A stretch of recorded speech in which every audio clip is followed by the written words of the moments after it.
RSS భావజాలంతో ఆరంభమై Telugu Desam మీదుగా ప్రయాణించి కాంగ్రెస్ పార్టీలో సెటిల్ అయి అందరూ చూస్తూ ఉండగానే ఉన్నత శిఖరాలు అధిరోహించిన తారాజువ్వ రేవంత్ రెడ్డి. తీవ్ర సంక్షోభంలో కొట్టుమిట్టాడుతోన్న కాంగ్రెస్ పార్టీని ఏకంగా అధికారంలోకి తీసుకురావడమే కాకుండా తనను రాజకీయంగా వేధించిన బీఆర్ఎస్ను గద్దెదించిన ఘనత ఖచ్చితంగా రేవంత్ రెడ్డిదే. తెలంగాణ ముఖ్యమంత్రి పీఠాన్ని అధిరోహించబోతున్న రేవంత్ రెడ్డి రాజకీయ ప్రస్థానం నిజంగానే ఓ అద్భుతం.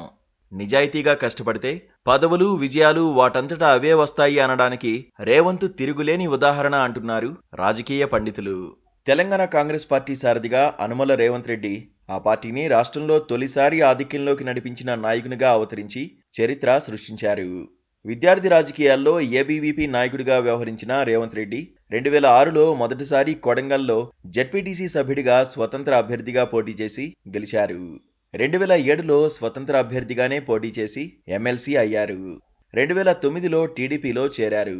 2009-2014 ఎన్నికల్లో కొడంగల్ నుంచి గెలిచి ఎమ్మెల్యే అయ్యారు. 2017 సమయంలో ఆయన కాంగ్రెస్లో చేరారు. 2018 ఎన్నికల్లో కొడంగల్ నుంచి ఓడిపోయిన 2019 లోక్సభ ఎన్నికల్లో మల్కాజ్గిరి నుండి పోటీ చేసి విజయం సాధించి ఎంపీ అయ్యారు. 2021లో పీసీసీ అధ్యక్షుడు అయ్యారు. అక్కడి నుంచి ఇప్పుడు ముఖ్యమంత్రి పీఠం అధిరోహించే స్థాయికి ఎదిగారు. బస్తీ మే సవాల్ అన్న రీతిలో రేవంత్ ప్రతి అడ్డంకిని ఛాలెంజ్గా స్వీకరించారు. ఆర్ఎస్ఎస్, తెలుగుదేశం పార్టీ మూలాలున్న ఆయన కాంగ్రెస్ పార్టీలోకి రావడమే ఒక విశేషమైతే అధిష్టానం ఆశీస్సులతో రాష్ట్ర అధ్యక్ష బాధ్యతలు స్వీకరించడం, పార్టీని అధిక స్థానాల్లో గెలిపించడం అంతకన్నా గ్రేట్. రేవంత్ను కాంగ్రెస్ పార్టీలోకి రాకుండా మోకాలడ్డిన సీనియర్ కాంగ్రెస్ నేతలు చాలామంది ఇప్పుడు పక్కచూపులు చూస్తున్న పరిస్థితి. ఒక్కో అడ్డంకి తొలగించుకుంటూ పార్టీని ఏకతాటిపైకి తీసుకురావడం రేవంత్ ముందు ఉన్న పెద్ద సవాల్.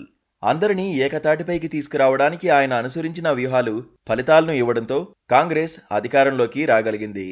కాంగ్రెస్ను కాదన్న వారి దగ్గరకు వెళ్లి మరీ పార్టీ పరిస్థితిని, తెలంగాణలో కాంగ్రెస్ ఆవశ్యకతను చెబుతూ బీఆర్ఎస్ను గద్దెదించాల్సిన సమయం ఇదేనంటూ ఉద్దండులు సైతం ఆశ్చర్యపడే రీతిలో అందరినీ ఏకతాటిపైకి తీసుకొచ్చారు రేవంత్. కాంగ్రెస్లో చేరినప్పటి నుంచి ఒక్కో సమస్యను పరిష్కరిస్తూ ఆయన విమర్శకుల నోళ్లు సైతం మూయించడమే కాదు, తనను కాదన్న వాళ్లు సైతం శభాష్ రేవంత్ అనేలా చేయగలిగారు. అలా రేవంత్ రెడ్డి తెలంగాణ కాంగ్రెస్లో దూకుడు పెంచారు. బీఆర్ఎస్ వ్యూహాలకు ప్రతి వ్యూహం సిద్ధం చేస్తూ ఎన్నికలకు ముందే కాంగ్రెస్లో కాకపెంచి సన్నగిల్లిపోతున్న ఆశలను సజీవంగా నిలిపాడు. అధికార పార్టీకి ధీటుగా బహిరంగ సభలు నిర్వహిస్తూ తగ్గేదే లేదన్నట్లుగా నోటికి నోరే సమాధానమన్న రీతిలో ఎలక్షన్ హీట్ కంటిన్యూ చేశాడు. రేవంత్ వ్యూహాలతో కాంగ్రెస్ జోరు రానురాను పెరిగింది. పక్కా వ్యూహంతో హైకమాండ్కు దగ్గరైన రేవంత్ తెలంగాణలో కాంగ్రెస్ చేవ తగ్గలేదని, రాష్ట్రం వచ్చిన తెలంగాణ ప్రజల ఆకాంక్ష నెరవేరలేదని ప్రచారం చేస్తూ వచ్చారు.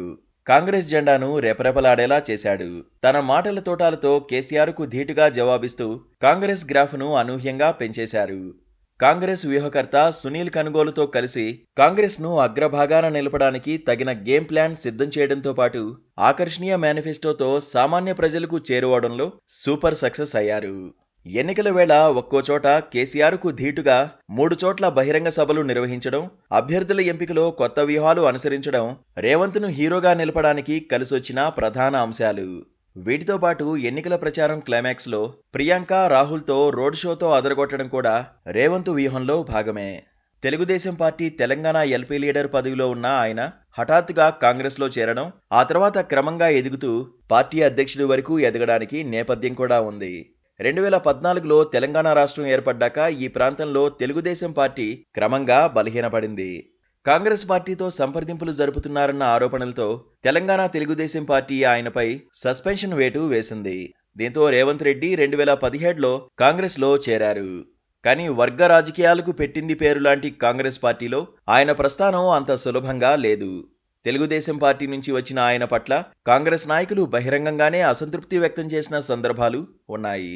అయితే 2018లో కాంగ్రెస్ పార్టీ ఆయన్ను 3 టీపీసీసీ వర్కింగ్ ప్రెసిడెంట్స్లో ఒకరిగా ఎంపిక చేసింది. అప్పటి నుంచి రేవంత్ ఒక్కో మెట్టు ఎక్కుతూ కాంగ్రెస్లో అతడే ఒక సైన్యంలా ఎదుగుతూ వచ్చి ఏకంగా ముఖ్యమంత్రి పీఠానికి ఎంపికయ్యారు.